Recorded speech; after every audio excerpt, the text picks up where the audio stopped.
আজকে ঐক্যমত্য কমিশনের যে তাদের যে এই আলোচনা সভা, মত বিনিময় সভা, এই সভা পরিচালনা করার ক্ষেত্রে তাদের মধ্যে পক্ষপাতিত্ব দেখা গেছে। সবাইকে সমান সুযোগ দেয় নাই।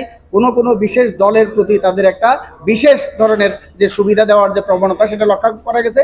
আমরা সেখানে সেটার প্রতিবাদ করেছি, ওখানে ভিতরেই ওইটা প্রতিবাদ করেছি।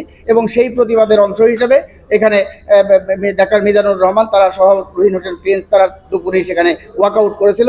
10 মিনিট পরে ঐক্যমত্য কমিশন তারা তাদের এটা নোট করেছে এবং তাদের ঠিক হয় না এটা বলার পরে সেখানে গিয়েছে। দ্বিতীয় কথা হলো, এখানে ঐক্যমত্য কমিশন, এটার নামটা খেয়াল করবেন যে ঐক্যমত্য কমিশন। কেউ হয়তো বলতে পারে এখানে এটা শতভাগ ঐক্যমত্য হবে কিনা, সবাই ঐক্যমত্য হবে কিনা। ঐক্যমত্য যখন বলেন তখন শতভাগ ঐক্যমত্য, যেই প্রশ্নে সবাই মিলে একমত হবে সেইটাই হবে ঐক্যমত্য কমিশনের। সেই জন্য যেটা হবে না সেইটা নিয়ে বাদ থাকবে, দূরে থাকবে। যদি 19-20 থাকে যে কাছাকাছি আলোচনার মাধ্যমে নিষ্পত্তি হতে পারে, সেগুলো নিয়ে আলোচনা চলবে। আমরা সেই ভিত্তিতেই এখানে আলোচনায় অংশগ্রহণ করছি। আমরা কোনো দল নিয়ে তো কোশ্চেন করি নাই যে অনেকে বলে যে ভাই আপনাদের তো 64টা জেলায় কমিটি, তার আপনাদের এটা করছে কেন। আমরা কোনো দিকে তাকাইনি, আমরা নিচের দিকে তাকিয়ে ঐক্যের দিকে তাকিয়েছি। কিন্তু আজকে এটা আমি বলতে বাধ্য হচ্ছি, আমাদের বাম জোটের অন্যতম নেতা বজলুর রশিদ ফিরোজ তিনি যখন এই বিষয়ে কথা বলেন, তাকে একাধিকবার থামিয়ে দেওয়ার চেষ্টা করা হয়েছে ওই আয়োজকদের দিক থেকে। কিন্তু আমরা দেখলাম মাত্র একজন প্রতিনিধি, বুঝে নেন উনি তো দলের প্রতিনিধি বেরিয়েছে। তখন ওই যে দলটির নাম শুনলেন, আমি নাম উচ্চারণ করতে চাই না, তাদের সম্পর্কেও কোনো কথা বলতে চাই না, 3 জন প্রতিনিধি একাধিকবার বললেন। তৃতীয় প্রতিনিধি যখন কথা বললেন এজেন্ডার বাইরে, এবং আমরা না, আপনারা জানেন 12 দলীয় জোটের যিনি মুখপাত্র শাহাদত হোসেন সেলিম, তিনি প্রথম কোশ্চেন করেন যে এইখানে তো সমসুযোগ দেওয়া হচ্ছে না, বিষয়টা কি। এইটা বলার পর এক ধরনের কি বলবো, নিশ্চয়ই আপনারা সব টেলিভিশনে দেখেছেন যে আচরণ হয়। তখন এইখানে গণফোরামের সাধারণ সম্পাদক সহ আমরা তখন বলতে বাধ্য হই যে আপনারা যদি এরকম করতে থাকেন, সমসুযোগ না থাকে, তাহলে তো এখানে আমরা থাকতে পারবো না, সো আমরা বয়কট করতে বাধ্য হব।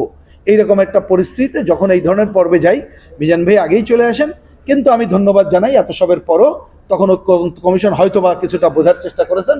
তারা সাথে সাথে বলেন যে না ঠিক আছে, এটা আমরা দেখব, আমরা আপনাদের এই যে কথাটা আপনারা বলছেন বয়কটের বিষয়টা, এটা আমরা নোট করতে চাই এবং নিশ্চয়ই আমরা এইটা থেকে উত্তরণ ঘটাবো অন দ্যাট টাইম। তখন আমরা সবাই এইরকম পরিস্থিতিতে, কারণ আমাদের আসল লক্ষ্য মনে রেখেন, মান অভিমানটা আমাদের কাছে বড় ব্যাপার না।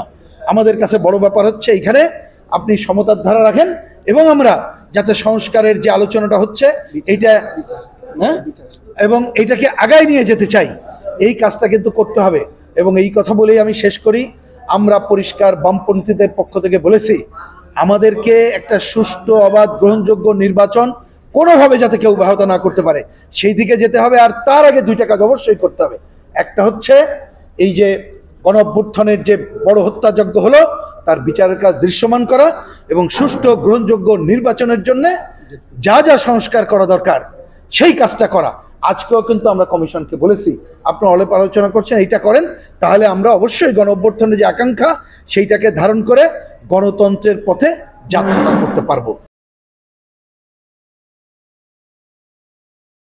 ওয়ালটন আবারও মিলিনিয়ার অফারে ওয়ালটন ফ্রিজ কিনে আপনিও হয়ে যেতে পারেন মিলিয়নিয়ার। মিলিনিয়ার ছড়াছড়ি দেশ জুড়ে, এটা শুধু ওয়ালটেনই পারে।